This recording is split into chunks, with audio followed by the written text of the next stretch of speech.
بسم اللہ الرحمن الرحیم۔ السلام علیکم ناظرین۔ مسلمان سائنسدان سیریز میں آج ہم ذکر کریں گے خالد بن یزید کا۔ بنو امیہ خاندان کے چشم و چراغ خالد بن یزید کیسے کم عمری میں خلیفہ بنے اور انہوں نے علم کیمیا میں کیا گراں قدر خدمات پیش کیں اور کتنی کتابوں کے ترجمے یونانی زبان سے عربی میں کیے گئے، اس ویڈیو میں ہم آپ کو تفصیل کے ساتھ بتائیں گے۔ خالد بن یزید بنو امیہ خاندان کے دوسرے خلیفہ یزید بن معاویہ کا فرزند تھا۔ اس کے سن ولادت کا تو کچھ پتہ نہ چل سکا، البتہ یہ معلوم ہے کہ جب 64 ہجری میں یزید کا انتقال ہوا تو وہ بہت چھوٹا تھا۔ اس کا بڑا بھائی معاویہ بن یزید بن معاویہ تخت خلافت پر متمکن ہوا، لیکن وہ خلافت کے فرائض کو زیادہ عرصہ تک انجام نہ دے سکا اور کسی موذی مرض میں مبتلا ہو کر صرف 40 دن یا 3 ماہ کے بعد جہان فانی سے رخصت کر گئے۔ چونکہ خلافت کے لیے کسی کو نامزد نہیں کیا جا سکا تھا اور نہ انتخاب خلافت کے لیے کوئی متفقہ کوشش کی گئی تھی، اس لیے کئی امیدوار اٹھ کھڑے ہوئے اور ہر ایک نے اپنے لیے جدوجہد شروع کر دی۔ خانہ جنگی کی نوبت آ گئی اور نتیجہ یہ نکلا کہ شام اور مصر میں بنو امیہ خاندان کو کامیابی ہوئی اور مروان بن الحکم کے ہاتھ پر خلافت کی بیعت کر لی گئی۔ خالد کو کم سنی کی وجہ سے اس کا نائب مقرر کیا گیا اور لوگوں نے یہ رائے قائم کی کہ ہماری رائے سب لوگوں کے لیے یہ ہے کہ بزرگ قوم یعنی مروان سے بیعت کر لیں اور کم سن لوگوں کو یعنی خالد کو نائب قرار دیں۔ تو موجود وہاں تمام لوگوں نے بیعت کرنے پر اتفاق کیا اور اس ترتیب سے کہ پہلے مروان خلیفہ ہو، پھر خالد، پھر عمر بن سعید اور دمشق کا امیر عمرو بن سعید رہے گا اور حمص کا خالد حکمران رہے گا۔ اس تصفیہ کے بعد مروان کے ہاتھ پر سب نے بیعت کر لی اور خالد حمص کا گورنر بنا دیا گیا اور اس کی ماں ہاشم بنت ابو ہاشم بن عتبہ سے مروان نے شادی کر لی اور اس طرح یزید کی موت کے بعد مروان نے اسے اپنی بیوی بنا لیا۔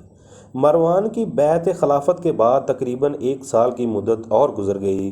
دوسرے سال ماہ رمضان المبارک آیا۔ ماہ رمضان کی 3 راتیں ہی گزری تھیں، دمشق میں مروان بن الحکم انتقال کر گیا۔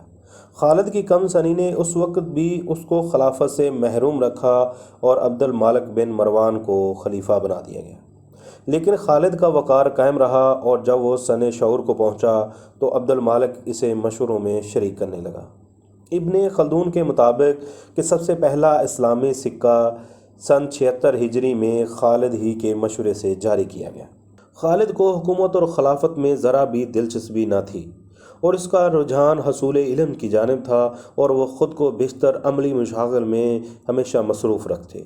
اس نے اسکندریہ کے سب سے بڑے فلسفی، طبیب اور ماہر کیمیا یحییٰ نحوی سے طب کی تعلیم حاصل کی تھی اور اسی سے کیمیا کا فن بھی سیکھا تھا۔ اموی شہزادہ خالد بن یزید بن معاویہ علم کیمیا کا بہت دل دادا تھا۔ اس نے عربوں میں یونانی علوم سے بہرہ ہونے کی تحریک پیدا کی۔ خالد نے یونانی فلسفہ کے علماء کو مصر میں جمع کیا اور کیمیا کے متعلق یونانی اور مصری کتابوں کو عربی میں منتقل کرنے کا حکم دیا، اور اس طرح اسلامی دور کے سب سے پہلے تراجم یہی تھے۔ خالد بن یزید کے ساتھ مشہور ماہر کیمیا جابر بن حیان بھی ان مشاغل میں شریک ہو گیا۔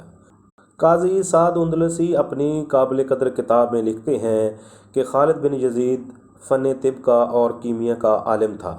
اس فن میں اس کے کئی رسائل اور عمدہ اشعار ہیں جو اس کے علم و فضل اور مہارت پر دلالت کرتے ہیں۔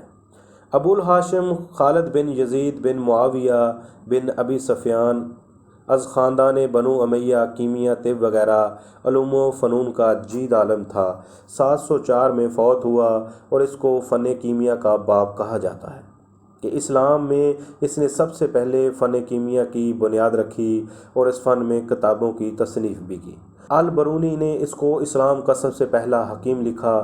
کم و بیش یہی باتیں ڈاکٹر عیسیٰ نے بھی اپنی کتاب میں لکھیں ان کے مطابق، اور انہی میں خالد بن یزید بن معاویہ بن سفیان تھا۔ اس کو طب اور کیمیا میں بڑی بصیرت حاصل تھی اور وہ حکیم آل مروان کے لقب سے یاد کیا جاتا تھا۔ وہ خود بڑا فاضل تھا اور اس کو علوم سے بے حد محبت اور رغبت تھی۔ اس نے فلسفہ یونان کی ایک جماعت کو حاضر ہونے اور یونانی اور مصری زبانوں میں سے عربی میں ترجمہ کرنے کا حکم دیا، اور یہ اسلامی دور میں سب سے پہلے مترجم کیے گئے جو ایک زبان سے دوسری زبان میں منتقل ہوئے۔ غرض خالد بن یزید اسلام کا سب سے پہلا سائنسدان تھا، اگرچہ وہ 704 میں جوانی میں فوت ہو گیا، لیکن آئندہ کے لیے سائنسی علوم کی ایک ایسی شمع روشن کر گیا جس کی مدد سے مسلمان سائنسدان صدیوں سے آج تک تحقیقی نئی راہوں پر گامزن نظر آتے ہیں۔ ناظرین، آپ کو ہماری یہ کاوش کیسی لگی؟ اپنی رائے کا اظہار ضرور کیجیے۔ اللہ حافظ۔